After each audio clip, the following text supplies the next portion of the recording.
तो क्या मनीष कसब अब पूरी तरीके से प्रशांत किशोर के साथ मोदी से बदला लेंगे, अमित शाह जी से बदला लेंगे, क्या बीजेपी और भाजपा के नेताओं से बदला लेंगे, क्या दिलीप जायसवाल से बदला लेंगे?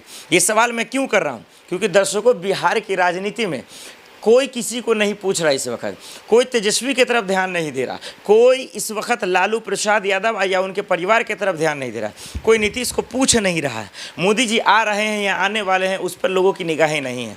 लोगों की निगाहें इस बात पर है कि भैया मनीष बाबू क्या करेंगे। एक यूट्यूबर, एक इंजीनियर जो यूट्यूबर बना और यूट्यूबर से फिर नेता बन गया, अपने आप को मानते हैं वो इंजीनियर, तो अपने आप को वो जर्नलिस्ट भी मानते हैं, पत्रकार भी मानते हैं, लेकिन अब तो नेता हो गए भाई। बीजेपी में शामिल हुए, वहाँ से इस्तीफा दिया और अब आधिकारिक रूप से शामिल हो गए हैं प्रशांत किशोर में। अब वो शपथ ले लेंगे 25 के आसपास।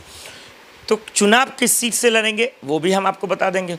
ये महत्वपूर्ण नहीं है चुनाव किस सीट से लड़ेंगे, कहाँ से लड़ेंगे, कैसे लड़ेंगे।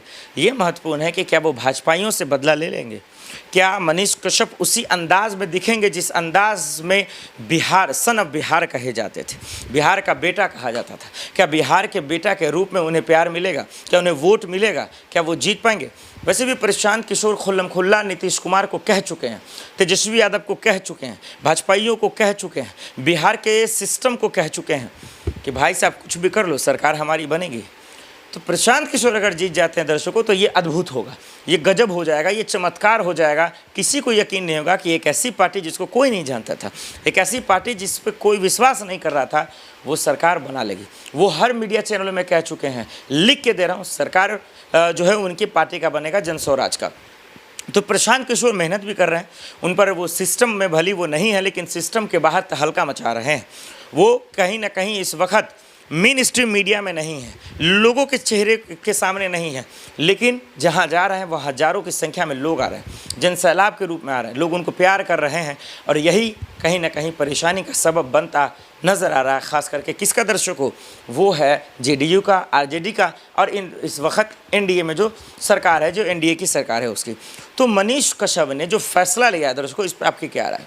क्या मनीष कश्यप ने तेजस्वी यादव, नीतीश कुमार को चुनौती दे दी?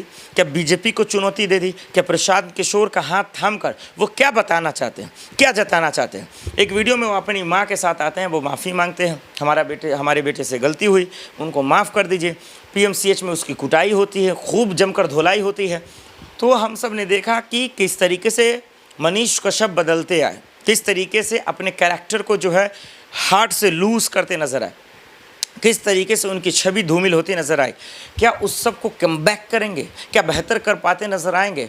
ये एक शानदार और सुनहरा मौका चुनाव के रूप में उनको मिलता नजर आ रहा है। इसमें वो या तो बनेंगे या अपने आप को बिगाड़ देंगे, ये इससे ज़्यादा उन पर नहीं है। तो राजनीति में इस वक्त, बिहार की राजनीति में जो भूचाल है वो कहीं ना कहीं प्रशांत किशोर और मनीष कश्यप के एक साथ होने पर है। खान सर, जैसा कि मैंने बताया, और संजय सिंह की मुलाकात को लेकर है।